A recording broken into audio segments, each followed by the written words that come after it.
marches comme un aveugle qui ne sait pas où il va. Tu marches comme un sourd qui n'entend.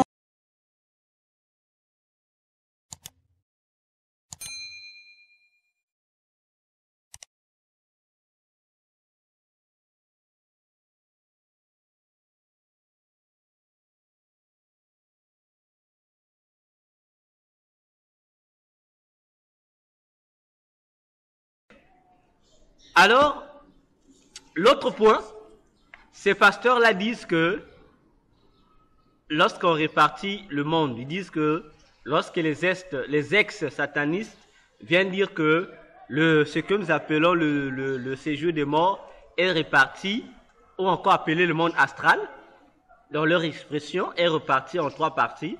Il y a ce qu'on appelle le quartier des esclaves. Le quartier des esclaves où vont tous les païens. Ça, c'est le monde sataniste. Non. La manière dont les ex-satanistes expliquent ce que nous appelons couramment par le séjour de mort. Dit que le séjour de mort, Satan l'a réparti en 3 grandes parties. Il y a ce qu'on appelle le quartier des esclaves. Le quartier des esclaves, c'est l'endroit où sont jetés les chrétiens rétrogrades, c'est-à-dire les chrétiens qui sont morts en qualité de péché. Il y a une autre partie qu'on appelle la fournaise ardente de Lucifer, où on punit, où on torture les gens, je pense, qui ont travaillé pour Satan. Et il y a une 3e partie qu'on appelle le séjour des morts, où sont jetés les païens. Ces hommes de Dieu ont dit non, c'est faux. C'est pas biblique, c'est une fausse doctrine biblique parce que on trouve ça nulle part dans la Bible. Ils disent que la Bible ne parle que séjour de mort. La Bible n'a pas parlé ainsi. La Bible dit que c'est séjour de mort seulement. Bon, là encore, lorsque j'ai écouté ça, ça m'a fait rire. Je comprends le niveau bas que ces hommes de Dieu qui viennent s'opposer aux satanistes ont en ce qui concerne la connaissance de la parole de Dieu. Parce que j'ai toujours dit aux gens, et je le répète encore aujourd'hui, moi, le docteur Véracité, la Bible n'a pas tout dit. Quoique la Bible a tout dit. La Bible n'a pas tout dit, quoique la Bible a tout dit. La Bible n'a pas tout dit dans les détails, mais la Bible a tout dit de manière résumée. La Bible parle du royaume des cieux, par exemple. On dit le royaume des cieux. Dans l'Ancien Testament, tout a commencé là-bas. Le royaume de Dieu existait, le royaume de Dieu existait, le royaume de Dieu, le royaume de Dieu. Mais au fur et à mesure, Dieu se révèle, il y a certaines choses que Dieu révèle. Dieu révèle. Jésus vient, il dit, dans Jean 14, 1 à 3, il dit, je m'en vais chez mon Père, vous préparer une place, parce que auprès de mon Père, il y a plusieurs places. Mais, combien de gens savaient-ils qu'au ciel, il y avait plusieurs places? Si Jésus n'était pas venu, les gens s'attendaient sur un royaume des cieux, royaume des cieux. Mais lorsqu'on dit royaume des cieux, c'est un royaume, non? Mais dans un royaume, que voyons-nous? Dans un royaume, nous voyons plusieurs choses. Nous voyons dans un royaume, on voit des villes, on voit des régions, on voit c'est un royaume. Donc la Bible nous a dit certaines choses de manière résumée. Mais les détails, certains détails, la Bible ne nous a pas donné cela. Et ces détails sont découverts par révélation ou des expériences vécues par des gens qui ont eu la grâce de vivre et de voir cela. Ils viennent, ils vous parlent. Satan et les démons ont vécu, n'est-ce pas, au royaume des cieux? Ils savent, ils ont la connaissance du ciel, ils savent. Et Satan, dans son monde de ténèbres, lorsqu'il organise des stratégies pour combattre les chrétiens, à quoi fait-il allusion? Il fait allusion au royaume des cieux. Il dit au ciel, ça s'interdit. Et il prend par rapport au ciel et il formule une loi qui est contre cette loi et il donne la loi et les choses, il fait son fonctionnement pour combattre les saints. Alors, la Bible nous parle du séjour des morts. C'est une expression que les Juifs utilisent pour parler du monde des morts. On dit séjour des morts, ou encore appelé en grec on appelle ça Hadès. On appelle Hadès. Ou encore, il y a un mot encore que les Juifs utilisent, c'est le mot Géhenne, dont la Bible utilise pour parler de ce séjour de mort.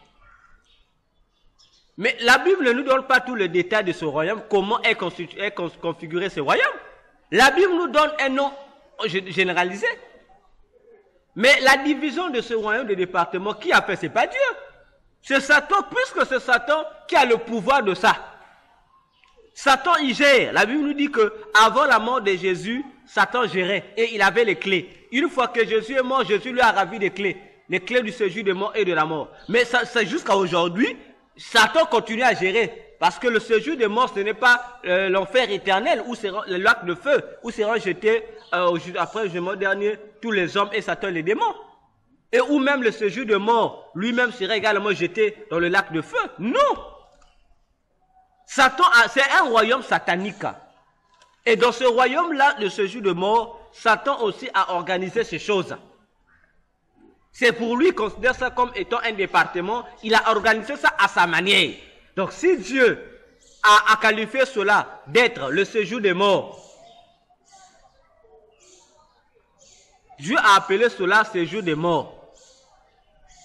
Parce pourquoi? Mais on pose la question. Le séjour des morts a été créé quand? Avant l'homme ou après l'homme? Après l'homme. Le pasteur dit après l'homme. Tu dis? Avant l'homme. Avant l'homme. Avant? Pasteur a dit?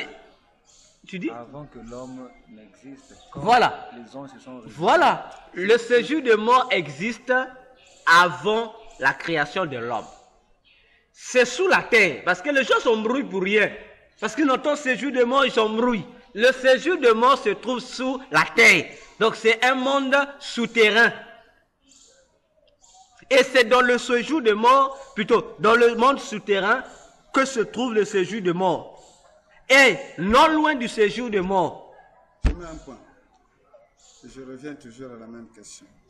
Oui. Par rapport à ce nom qui s'appelle justement séjour de mort. Oui. À quel moment la Bible parle-t-elle de la mort? Comme vraiment une mort? La Bible parle de la mort comme telle. Le mot que la Bible emploie, c'est dans la Genèse, avec l'homme. Avec l'homme. Dieu lui dit, tu mourras au futur. Oui. Ça veut déjà dire que la mort existait. Parce que Dieu dit, tu mourras. Ça veut dire que Dieu ne peut pas parler de quelque chose qui n'existait pas. Il dit, tu mourras. Or, dans Romains 1 Corinthiens 15, l'apôtre Paul dit ceci. Parce que les gens pensent que lorsque nous parlons de la mort, c'est un phénomène. Mais ils ignorent que la mort est tout un démon. On va aller dans 1 Corinthiens 15. On va aller dans 1 Corinthiens 15. 1 Corinthiens 15, on va lire. Voilà. Je prends le verset 26. Frère, tu peux lire si tu en as trouvé. 1 Corinthiens 15, le verset 26. Le dernier ennemi qui sera détruit, c'est la mort. Ok. Parce que les gens pensent que la mort c'est une puissance comme telle, un phénomène. Mais la mort c'est tout un démon. Rappelons-nous, si la vie est un esprit. La mort aussi est un esprit. Voilà, c'est un esprit. Donc il est un démon à part entière. Qui a le poussé, lui, qui a ce pouvoir-là. Maintenant, comme ce démon travaille sous l'influence de Satan, et Satan a maintenant le pouvoir sur la mort. Satan le coordonne. C'est la mort. C'est un démon d'abord, mais qui influe son influence la chair. Donc lorsque Dieu disait à l'homme, le jour où tu mangeras ça, cet arbre, le fruit de cet arbre défendu, tu mourras. Autrement dit, ton corps sera sous le pouvoir de ce démon que nous appelons la mort. Voilà pourquoi, pasteur, si j'essaie d'interpeller tous les enseignants de la parole de Dieu, nous disons souvent Jésus a vaincu la mort. Comment Jésus a vaincu la mort? Par rapport à quoi? Il est mort, il est ressuscité, non? Oui. Il est revenu mort, mais en quoi il a vaincu la mort? Selon les Écritures, parce qu'il n'est pas resté C'est le fait. corrompu. D'accord. Lazare aussi n'est pas resté. Eh, Lazare au moins est mort, il est ressuscité, non? Pourquoi ne dit-on pas que si Lazare a vécu la mort? Puisqu'il est ressuscité. On devrait aussi dire Lazare a vécu la mort. Mais bon, je viens... D'accord, vous direz... non, je attends, prends... je viens par rapport justement au prédicateur. Hein, je prends ça par Voilà, rapport au prédicateur, allez-y. Donc, Lazare, on ne peut pas dire de lui d'avoir vaincu la mort parce que ce n'est pas lui qui a combattu. Lui, on lui a donné la victoire. Ce n'est pas lui-même qui a vaincu la mort, mais c'est quelqu'un qui l'a sauvé de cette mort. Donc, on ne peut pas parler de Lazare comme quelqu'un qui en a vaincu. Mais Parce d'accord. qu'il n'est pas par lui-même vainqueur. Mais la question que nous nous posons, Oui. vaincre quoi ou vaincre? Est-ce que c'est vaincre un phénomène ou c'est vaincre une personne comme telle? Parce que là, je parlais de combat. Lazare, il était là, il était sans vie. Jésus a dit Lazare sort. Lazare s'est réveillé, non? Oui. Puisqu'on dit Lazare était mort. Mais si Lazare s'est réveillé, quoi que ce soit pas peut-être, comme vous avez dit, lui qui est allé se battre, mais quand même il s'est réveillé. Oui, mais aussi, Uh-huh. je peux prendre encore. Allez-y, un autre, mettez-vous à la place du prédicateur. Oui, je mets à la place du prédicateur parce que je le suis. Oui, Je reviens encore sur un autre fait, par exemple, du même toujours à Lazare. allez-y. Où les hommes disent que Lazare est mort, Jésus dit non, il dort. Uh-huh. Mais on va le réveiller. Mhm. Lui, il parle du sommeil, pendant que le commun de mortels parle de la mort. Mhm. C'est là justement deux mots. Deux mots qui, pour l'être humain, n'ont pas la même signification. Mort, parce que justement, on les déclare sans vie et voilà, elle commence même à pourrir. Non, il n'y a pas de vie.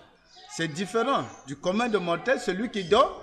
Non, il respire, il a encore la vie et il peut, quand vous le réveillez, sûrement qu'il peut revenir. Ou alors, s'il est dans le coma, il faut attendre, il faut chercher des moyens pour le ranimer.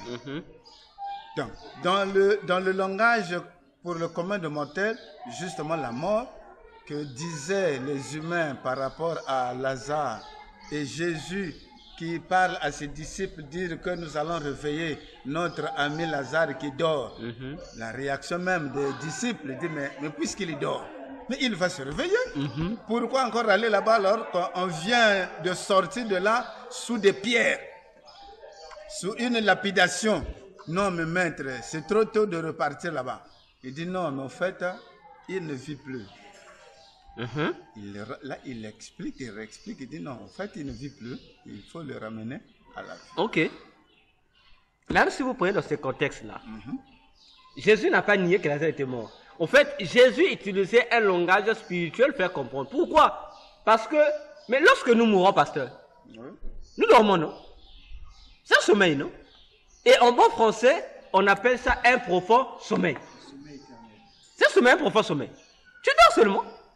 Pour preuve, lorsque nous dormons physiquement parlant, il y a des sommeils où tu dors, tu es conscient de ce qui se passe. Il y a des sommeils où tu es conscient de rien. Tu reviens, oh, il est déjà le matin. Mais tu essaies de te poser la question, qu'est-ce qui s'est passé? Tu ne te souviens pas. Un profond sommeil. Ok? C'est dans ce sens que Jésus voulait amener. Voilà pourquoi plus tard, puisque les disciples s'étaient embrouillés, ils disaient à Jésus, si il dort donc, il sera guéri. Jésus dit, comprends car non. Et ils n'ont pas compris ce que je disais. Je dis, non, en fait, notre ami Lazare est mort. Parce que Jésus utilisait un langage spirituel. Pourquoi on dit tu dors seulement? Parce que tu es appelé à te réveiller.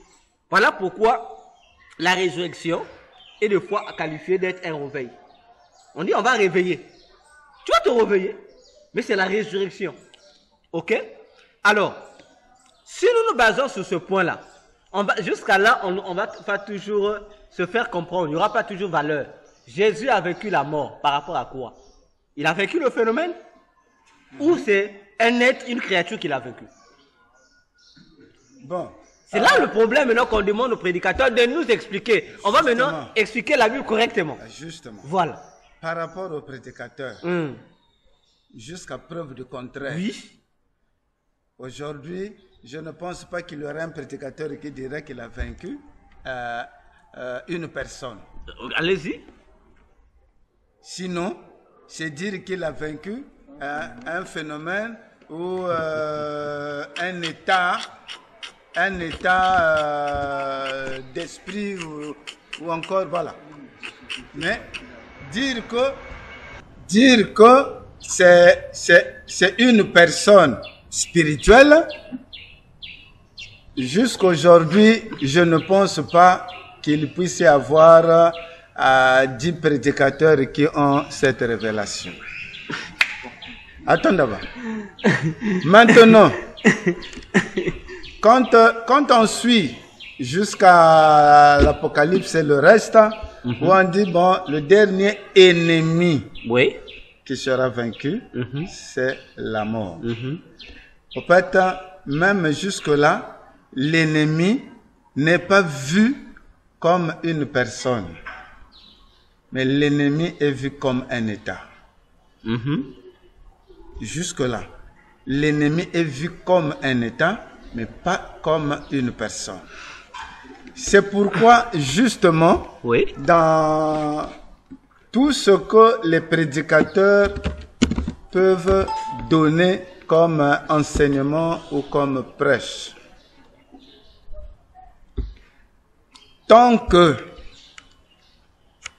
la révélation n'est pas donnée, aujourd'hui, il y a des choses qu'on comprend avec toi parce que tu nous parles de certaines choses.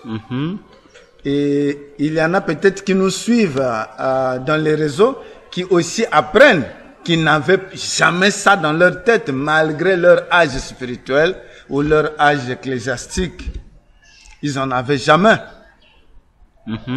Aujourd'hui, quand cela est dit, gloire soit rendue à Dieu pour les esprits qui sont déjà prêts à recevoir cela comme une vérité. Sinon aussi, je risquerais de dire qu'ils n'ont pas tort, ceux qui sont en train de vouloir combattre. Parce que justement, il manque une certaine révélation, une certaine connaissance. Donc, parlons de la mort aujourd'hui. Jésus a vaincu qui? Ou quoi? Ou quoi? Tout de suite, aujourd'hui, je peux dire, bon, il a vaincu une personne parce que il y a une révélation que je reçois là. Parce qu'il y a quelque chose qu'on me dit, non, mais la mort n'est pas seulement un état, mais au fait, c'est une force, bon, c'est une personne. C'est une personne qui agit pour ôter la vie qui est au-dedans d'un corps physique. Parce que le spirituel vit toujours. Quand le hôte de ton corps, selon l'expression, il vit. Selon l'expression de vie, il vit. Mais par rapport à Dieu, il y a une mort parce que cet esprit-là ou cette âme qui vit ne vit pas selon la vie de Dieu, mais il est ou elle est maintenant selon la captivité de cet esprit qu'on appelle mort. Aujourd'hui, c'est une révélation que je reçois, que je suis en train d'écouter, de recevoir, tout en réfléchissant et en méditant, parce que justement, je ne veux pas aussi facilement adhérer sans que dans mon esprit et dans mon intellect, que je puisse justement être capable de faire toucher cela à quelqu'un d'autre. Ok. Voilà. Donc, Jésus a vaincu la mort. C'est un esprit, selon la révélation que je viens de recevoir. Frère Mercia, tu avais un mot à dire? Par rapport à ça, nous utilisons un langage qui est normalement reparti en deux éléments, mais dont nous tenons compte que d'un seul élément. Pourquoi je dis ça? Nous avons l'habitude de dire Jésus a vaincu la mort. Mis à part ça, nous avons l'habitude de dire, par exemple pour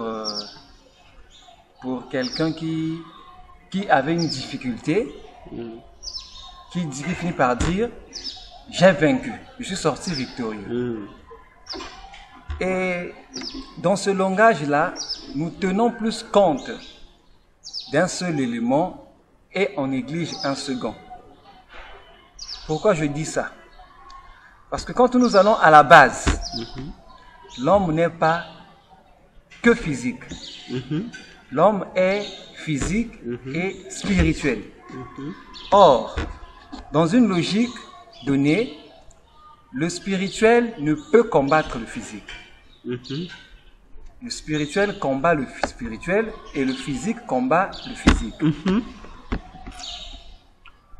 Et c'est pourquoi, quand je dis qu'il y a deux éléments et qu'on néglige l'un, quelquefois on dit des choses se limitant à être une personne physique, en oubliant que nous sommes aussi une personne spirituelle. C'est pourquoi, dans le langage, Jésus a vaincu la mort. Nous voyons plus, c'est-à-dire que puisque nous nous limitons au physique, nous voyons plus le physique et nous mettons à côté le spirituel. Nous oublions que, bien avant d'être physique, nous sommes spirituels. Et que si, physiquement, il y a eu un combat, c'est que si les deux doivent être joints, spirituellement, il doit y avoir un combat. Et si je peux illustrer ça avec la jeunesse. Tout à l'heure, vous avez dit que Dieu dit quoi à Adam? Tu mourras. Oui. Alors, quand Dieu dit tu mourras, posons-nous la question. Donc, Dieu définit la vie par quoi? Dieu définit la vie pas de manière physique, mais de manière spirituelle. Parce que si je prends la vie de manière physique, donc Dieu avait menti. Puisque Adam n'était pas mort. Il était toujours vivant. Il était toujours vivant. Oui. Mais Adam est mort spirituellement. Il est mort spirituellement pourquoi? Parce que il y a eu l'Esprit de Dieu qui est défini comme l'essence de la vie, qui a quitté Adam. Adam est resté sans Esprit de Dieu. Or, il y a un principe spirituel où, quand l'Esprit de Dieu te quitte, il y a un autre esprit qui remplace. Donc, je sous-entends que quand le Saint-Esprit quitte Adam, il y a l'esprit de la mort qui remplace. Où Adam devient une personne spirituellement morte. Une personne spirituellement morte. Et, finalement, cet esprit de la mort, là je parle maintenant de la mort en tant qu'esprit, parce que nous avons l'habitude de limiter la mort au physique. Donc cet esprit de mort est, comme on dit, ôté des hommes à la venue de Christ. Quand il nous donne le Saint-Esprit, il fait quoi? Il enlève juste l'esprit de mort qui était là avec nous pour remplacer l'esprit de la vie en nous. Donc, quelque part, quand nous tenons le langage que Jésus a vaincu la mort, c'est en deux sens. Nous avons d'abord un sens physique qui représente l'état comme tel. Mais il y a un sens spirituel qui s'incarne dans l'état. Si je reviens dans les deux sens, regardez. Si je commence le sens du pasteur, tel que le pasteur a dit, on va remarquer qu'au fait, ça ne concorde pas. Si nous prenons le premier état, c'est l'état que le pasteur a évoqué, non? La mort étant état. Il n'y aura pas un sens. Parce que jusqu'à aujourd'hui, les chrétiens ne meurent pas. Sinon, si Jésus a vécu la mort, ça veut dire qu'aucun chrétien ne veut mourir. L'état là dont on parle de l'état. Si, par rapport à l'état, la mort est bien confirmée. Mais, parce que le scientifique, lui, il ne te dira pas que la personne l'a vu. Non, moi je... Voilà. Le scientifique, lui, ne te dira pas que la personne l'a vu, te dira que la personne est morte. Allez-y mettre à la mort. Oui. Donc, déjà par rapport à son état, tout le monde sera convaincu et d'accord pour dire que non, la personne là... Ça, c'est le langage humain. Justement. Maintenant, lorsque nous disons, la Bible dit Jésus a vécu la mort. La Bible ne parle pas de le langage scientifique. Non, la Bible ne parle pas dans le langage voilà, maintenant, scientifique. Un enseignant de la parole de Dieu, s'il prend le langage de la Bible et il explique d'après le langage commun comme l'ont fait les disciples à Jésus, ça veut dire qu'ils vont aller à côté du message de Jésus. Parce que de ce commun-là, c'est commun à nous, non? C'est comme on dit, c'est naturel. Parce que naturellement, la seule qui nous confirme que quelqu'un est mort, c'est lorsqu'il y a cessation de vie. Naturellement, selon la médecine, lorsque le cœur cesse de battre. Oui. N'est-ce pas? Plus de vie, ouais. Voilà. Maintenant, si on ramène même sur ça, sur le plan physiquement, on va dans le jardin d'Éden. Comme le bien-aimé a dit. Adam, lorsqu'il est mort, il reste toujours, non? Maintenant, on pose la question, on comprend tous les scientifiques. Adam est-il vivant ou mort? Tout le monde l'a dit, il est mort, il est vivant. Parce qu'ils vont mettre des appareils, il respire. Mais Dieu dira non, Adam est mort. Il a même fait des enfants. Voilà. Oui. Du coup, Oui. voyez-vous un peu le... Oui, c'est vrai. C'est vrai que Adam n'est pas aussitôt mort, mais il a quand même finalement... Non, ça c'est après. Attends, justement, allez-y. c'est par rapport à un fait d'abord. Allez-y. Hein, par rapport à un fait. Adam, aussitôt, n'a pas connu la mort. Mais, plus tard, il est mort. Donc, par rapport à ce plus tard qui a agi, Donc, ça vient confirmer voilà. comme la parole de Dieu. Voilà. Ça vient confirmer que oui, finalement, sûrement que au lieu de s'arrêter à 9 siècles, peut-être qu'Adam allait vivre éternellement. Ok. Mais à cause de ce qu'il a fait, voilà que sa vie a été arrêtée. Ok. Donc, déjà, par rapport à la réflexion humaine, Oui. nous arrivons à ce point et à cette conclusion de la mort. Et un peu avant que Adam ne connaisse la mort, il y a eu un enfant d'Adam qui est mort. Non, là vous êtes allé même très loin. Restons souvent avec Adam. D'accord. Attends, reçois d'abord celui qui vient. Par rapport à cela, sans une autre révélation spirituelle ou une autre pensée, parce qu'aujourd'hui, quand même, le chrétien mûr d'esprit, dès qu'un bien-aimé est déclaré mort, les chrétiens disent non, il est allé se reposer parce qu'il a une connaissance maintenant. On dit que non, notre frère ou notre sœur n'a pas connu la mort, mais plutôt, voilà, on va le rencontrer, il vit, il est avec Abraham, Voilà. et voilà. Ça encore, on appelle ça, c'est des bêtises. Non, moi j'aimerais d'abord poser une question au pasteur par rapport à un fait. Vas-y. Par rapport à ce qu'ils ont fait. Vas-y. À quel moment, par rapport à nous qui recevons les enseignements de la Bible, à quel moment que nous considérons les gens morts? Parce que même ici, on a déjà reçu, j'ai déjà écouté une prédication comme ça. Si tu penses parler. À quel moment les gens sont considérés morts? Quand ils ne respirent plus ou encore le pasteur a répondu. Il a dit, lorsque Adam est mort, non, lorsque Adam a commis, c'est pas aussitôt. Mais la parole de Dieu s'est accomplie progressivement. Finalement, il est mort. Ok, c'est là où il dit. Maintenant, nous, on va répondre au pasteur. Non, moi, voilà. Je ne suis pas toujours voilà. Lorsqu'on prend même ce... C'est bon qu'il finisse ça. Je ne suis pas toujours convaincu. J'arrive, je comprends pourquoi tu vas toujours convaincu. Pourquoi? Même si on prenait ce volet-là, c'est là où on dit aux gens, arrêtons de lire la Bible, méditons-la. Okay. Lorsqu'on prend ce volet-là, n'est-ce pas, Dieu dit à Adam, le jour où tu mangeras, tu mourras. C'est ce jour-là. Et c'est là où j'ai toujours dit aux gens, lorsque nous lisons la Bible, on doit lire la Bible comme font les scientifiques. Il fait l'étude de la chose, il va pas à pas. Or, si on prend ce volet, ceux qui disent ça, mais ils oublient d'abord, ils prennent seulement mourra. Mais Dieu a dit le jour où tu mourras. Donc, Dieu ne peut pas mentir. Dieu n'a pas dit ça viendra. Le jour où tu mourras, tu meurs. Donc, ça veut dire le jour où Adam a mangé, il était mort. Ok? Voilà pourquoi dans, je crois, Ézéchiel 18, Dieu dit l'âme qui pêche, c'est celle qui mourra. Dieu dit l'âme qui pêche mourra après. Il dit, donc, une fois que tu pêches, tu meurs. Maintenant, c'est là où on va comprendre. Cette automatisation intervient comment? C'est là où nous rentrons pour expliquer. Lorsque nous pêchons, il y a quoi? Il y a des connexions automatiques. C'est là le problème. Voilà. C'est là la problématique voilà. entre le scientifique et le spirituel. Voilà.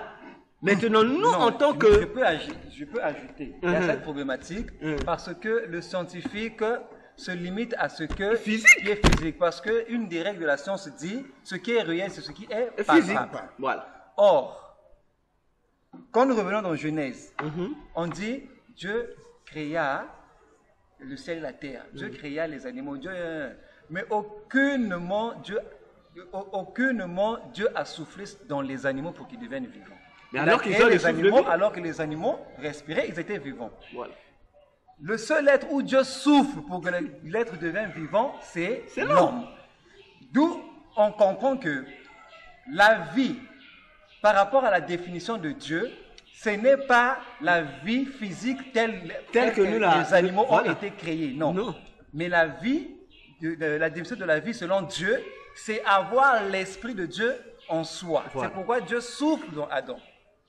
C'est ça. Non, je n'ai pas nié ça. Non. Je ne nie pas. Non, le pasteur, lui, prend la place des prédicateurs. Voilà. Qui enseigne quoi? Il prend la place des prédicateurs là.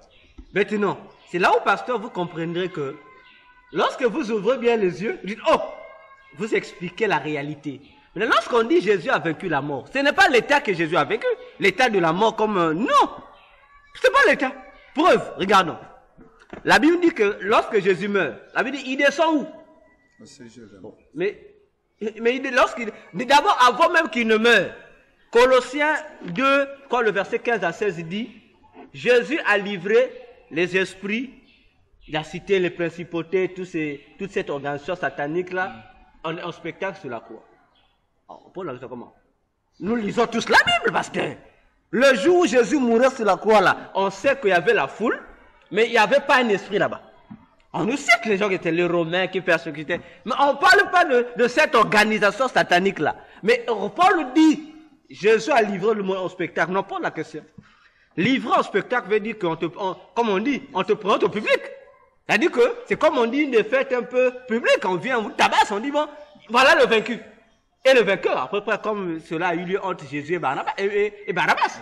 On présente publiquement. Mais Jésus a livré le combat au niveau de la croix. Qui a vu le démon? Et aux yeux de quel public Jésus prenait-il le spectacle? Non, les hommes n'ont pas vu de démons. Parce que l'homme déjà se dit qu'il agit selon lui-même. Il n'y a pas une force quelconque qui le pousse à faire ce qu'il fait, mais c'est selon ce qu'il pense. Voilà. Il dit, bon, moi je vais te taper. Et si tu te blagues, je te tape. Et il te tape. Voilà. Donc, il ne peut pas se dire que non, je suis influencé par un esprit qui me pousse à me fâcher et finalement porter main sur quelqu'un. Voilà. Donc, physiquement, si on prend les scientifiques, ils vont interpréter l'événement de la croix, de la mort de Jésus, différemment d'un enfant de Dieu. Ouais. Parce qu'ils vont se limiter à la foule. Mais sous la croix, Jésus était environné par des esprits. C'est là où même les puissants, je crois que c'est David qui dit, il dit, lorsque David parle sur le vélo de la croix, il dit, je suis environné des chiens, ici que les animaux qui l'environnent. On pose la question. Tout le long de la vie de David, on n'a jamais vu un chien, on n'a jamais vu un loup qui est venu environner pour combattre David. Voyez-vous? Et il dit d'abord, dès qu'il finit la croix, là, livrant le spectacle, il fait quoi? La Bible dit que il descend, Pierre dit, Jésus est descendu où? Il est descendu au séjour des morts. Il ne va pas avec un état d'esprit. Non. Il va en prison pour faire quelque chose. Donc, après avoir vaincu les esprits, il va en prison, on dit, pour libérer le séjour de mort, pour libérer ceux qui étaient prisonniers. Mais ceux qui étaient prisonniers par qui? Par un état de mort? Non. Ce sont des esprits. Il va ouvrir, ça veut dire que, et dès qu'ils prennent, ils récupèrent. Ephésiens 4 dit, ayant monté aux cieux, il emmena qui? Les captifs. Vous comprenez? Et voilà pourquoi on comprend que la mort n'est pas un état. C'est nous les hommes spirituels, nous refusons. La mort n'est pas un état, c'est un démon qu'on combat. Si c'était un état, sinon lorsque Jésus ressuscitait, les chrétiens, ceux qui reçoivent le Saint-Esprit ne mourraient plus. Parce que c'est un état là, c'est on mourrait plus, mais on meurt. Mais on nous fait comprendre que malgré que nous mourons, nous avons la vie. Comment on le fait? Ça veut dire que la mort, ce n'est pas un état. L'état, c'est l'influence que la mort a encore sur notre corps. Ça, c'est le corps, c'est la chair. Mais la mort n'a pas l'influence sur notre véritable nous, notre homme intérieur. Raison pour laquelle la Bible dit, le jour de la résurrection, de l'enlèvement, Dieu va faire quoi? Dieu va nous enlever le corps de chair qui est encore soumis à la puissance de ce démon-là, pour nous donner un corps incorruptible, où le démon-là n'aura plus l'influence sur ça. Donc tout le monde, voilà pourquoi Romains 5 renforçait encore pour dire, la mort a régné. Ça vous allez comprendre que la mort n'est pas d'état. On dit Romains 5, je pense que vous l'avez déjà lu. Il dit, la mort a régné d'Adam jusqu'à Moïse. Mais le règne de la mort a pris fin quand? On dit avec Jésus. On se pose la question, mais lorsqu'on voit après Jésus, ou pendant Jésus, les gens ne mouraient pas. Mais pourquoi c'est cette expression? Pour dire que la mort qui imposait les gens la ville, personne n'avait le pouvoir de le vaincre. Mais Jésus vient, puisqu'il vivait ce démon-là. Ça veut dire que la mort a perdu son pouvoir. C'est là où Paul pouvait encore dire quelque part. Il dit, la mort m'est un gain. Il dit, oh aiguillon de la mort, où est ta puissance? Oui. Et si nous lisons la Bible avec l'esprit de la Bible, on va comprendre, nous n'aurons pas les mêmes conceptions que le monde païen. Ok. Ah, voilà. Bien, maintenant, je rentre dans le monde spirituel. Voilà. Ok. Parce que les prédicateurs, aujourd'hui, Oui. sont censés être des prédicateurs spirituels. Bien sûr. Et non des prédicateurs Charnels, comme tel, charnels voilà. tels que nous le sommes et nous le faisons. Oui. Alors, ben, c'est ce grand nombre de prédicateurs qu'il y a dans le monde. Oui. Depuis avant que toi et moi nous venons rentrer dans ce monde des prédicateurs, Oui. certains ont prêché comme Paul et d'autres avec une certaine révélation. Pierre même dit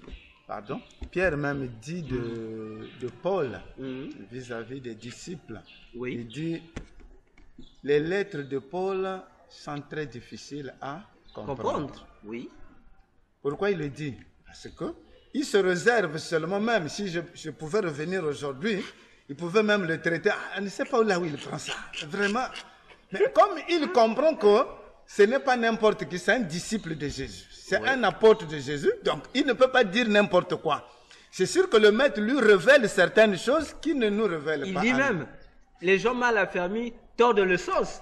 Mais il nous a enseigné Paul nous a enseigné sa sagesse par rapport à la grâce que Dieu lui a donnée. Voilà. Donc, par rapport à cette grâce. Or qu'aujourd'hui, et ceux qui ont la révélation, certains, je mets entre parenthèses, et ceux qui n'ont pas la révélation, chacun joue à l'orgueil. Voilà. C'est ça la maladie. Chacun joue à l'orgueil. Celui qui a eu la révélation pense que c'est pour lui, et pour que toi tu puisses en connaître, tu dois automatiquement appartenir à son église. Voilà. Alors que le Seigneur te l'a fait grâce pour que tu puisses apprendre aux autres qui n'ont pas eu cette grâce, que je me présente à eux pour leur donner cette révélation. Normalement. Enseigne-les. Pour que eux aussi, à leur tour, ils sont devant des foules, qu'ils enseignent la vérité. Et ceux qui n'ont pas aussi la révélation, comme celui qui a la révélation à l'orgueil, bon, moi aussi, il fait l'orgueil. Je fais l'orgueil. C'est la guerre des orgueilleux, quoi. Voilà. D'abord, ce que tu dis là, c'est quand même c'est vrai. Voilà. On t'attaque et on te détruit, et finalement, je continue dans ma fausseté ou bien dans une petite vérité qui n'est pas tout à fait claire. Voilà. Et du coup, qui subit? C'est le peuple de Dieu qui subit. Oui. C'est le peuple de Dieu qui subit. Donc, j'allais dire pourquoi je dis ça, justement par rapport à ceux qui ont cette révélation. Par rapport à ceux qui ont cette révélation, ils devraient, avec amour, partager, expliquer. Soit par rapport à ce que dit le pasteur, il y a une question qui me revient parce que toi aussi tu avais quelque chose que tu avais dit. Vas-y. Le pasteur parle de ceux qui reçoivent la révélation. Ça, c'est une bonne chose. Oui. Maintenant, tout à l'heure, on a dit il y a bon nombre de livres et de prédications. Les serviteurs vont les prendre chez Dieu pour venir. Oui. Qu'en est-il des prédications qui ont en eux, comme on dit, des points qui ne cadrent pas avec la parole, ou au point où une prédication devient quelquefois un débat. J'en ai croisé à l'église de Songolo, quand je participais à mes cultes là-bas. Il est arrivé que le pasteur dit quelque chose et le culte se change en débat. Bon, lui, il permet ça. Oui. Le culte se change en débat. Ça, c'est le bon culte. Et chacun donne maintenant les... C'est ça le culte que la Bible nous recommande. Qu'en est-il si réellement ils sont allés prendre dans les cieux là-bas? Oui. Je pense qu'ils devaient transmettre avec vérité. Je te réponds. Je te réponds dans 2 dimensions. La première des dimensions, ok? Ce sont des expériences que j'ai vécues, ok?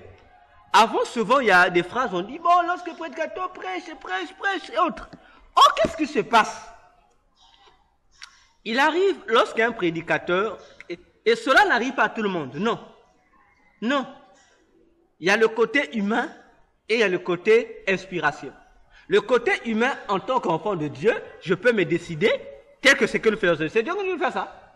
C'est nous qui décidons. On dit par rapport à ceci, ah bon, pasteur, c'est-à-dire en vertu de 1 Corinthiens 14, verset 6, où Paul dit que si vous avez, quelle utilité vous aurais-je si je ne viens pas avec la connaissance, la révélation et autres. Je me dis, ah, comme le pasteur Nestor a soulevé, moi qui ai la connaissance par exemple, j'ai dit, pasteur, on va se voir tel jour, on va partager sur la divinité de Jésus. Ce n'est pas Dieu qui nous a inspirés. Non, nous on vient, on va partager. Mais d'un autre côté, il existe des messages. Tu es à la maison, tu n'avais rien dans la tête, tu es au service. Mais tu entends une voix qui te dit prêche comme ça, prêche comme ceci.